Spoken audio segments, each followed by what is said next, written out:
আসসালামু আলাইকুম। সরিষা ইলিশ করব।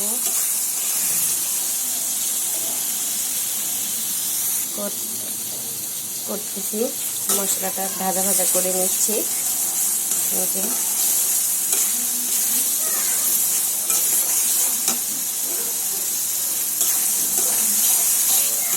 এখানে আস্ত পেঁয়াজ দিয়েছি, সরিষা দিয়েছি, আর বাটা পেঁয়াজ দিয়েছি পাটায় বেটে।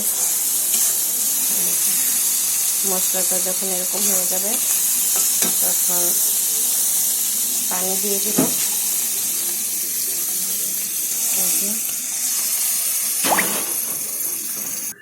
এই যে পানি দিয়ে দিয়েছি। এখন একে একে মাছগুলি দিয়ে দিব। তুলে নেই। বিসমিল্লাহ। এই যে মাছগুলি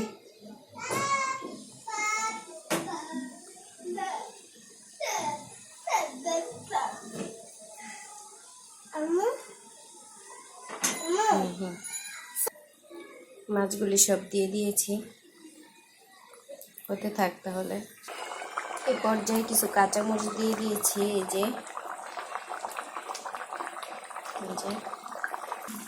এই যে হয়ে গিয়েছে মজাদার সরষে ইলিশ। কাছ থেকে দেখাই। এই যে তো আমার ভিডিওটি যদি ভালো লাগে তাহলে অবশ্যই লাইক, কমেন্ট এবং শেয়ার করবেন।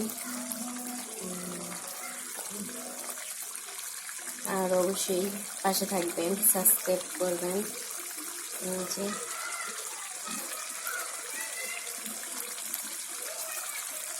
আল্লাহ হাফেজ।